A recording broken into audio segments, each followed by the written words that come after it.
BJP के कार्यकर्ताओं के कार्य बीजेपी के एक आदमी नहीं कर रहे हैं। हम आपसे बात करते हैं, आपने अभी तक ये नहीं बताया कि नोएडा आपकी जमीन ली 1976 में, वो ठीक, आपको पैसे दिए, पॉकेट में नहीं ली, उसको डेवलप करके नोएडा ने दिया, लेकिन आज तक कोई नए पॉइंट न बता करके आपने किसानों की बात कर दी। किसान नोएडा में है कहाँ?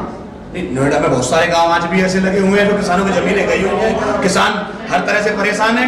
जिस तरीके से इन्होंने बीजेपी वालों ने सरकार की तरफ से हॉस्पिटल्स अगर चलते हैं तो जिन्होंने पुराने हमारी जमीनें ली हुई हैं, 1 रुपए लीज पर आज भी हॉस्पिटल चले हुए हैं, लेकिन उनमें क्या हमारे किसानों की, हमारे जो लोग आते हैं उनका इलाज होना उसमें होना नहीं चाहिए क्या?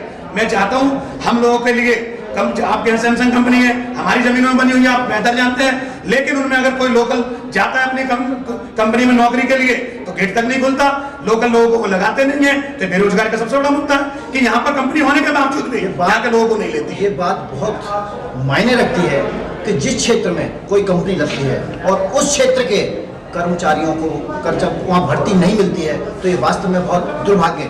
लेकिन देखेगा नोएडा शासन या क्षेत्रीय एमएलए और वहाँ का एमपी क्या कहना चाहिए? देखिए, हम आपको बताना चाहते हैं और हम आपको मजबूती तरीके से बताना चाहते हैं, अगर हम सरकार हमारी बनेगी और उसके बाद नोएडा से हम भी चुनाव के प्रबल दावेदार हैं, सरकार जब हमारी बनेगी तो हम बीजेपी वालों को दिखाएंगे कि किस तरीके से नेताओं में दम होता है और लोकल चेहरों को कंपनी में एंट्री करके उनकी नौकरी लगवाई जाती है। क्योंकि हमारे बीच के लोग अगर शिक्षा ग्रहण करके आगे नहीं बढ़ेंगे, उनको नौकरी नहीं मिलेंगी, तो उनका पढ़ने लिखने का कोई फायदा नहीं, सरकार बनवाने का कोई फायदा नहीं। हमें आप ये बताइए कि अब जो सैमसंग चल रही है, आपने सैमसंग का नाम लिया, हम कोई कंपनी का नाम नहीं लेना चाहते, आपने लिया, अब क्या उनमें से कर्मचारियों को बाहर फेंक देंगे?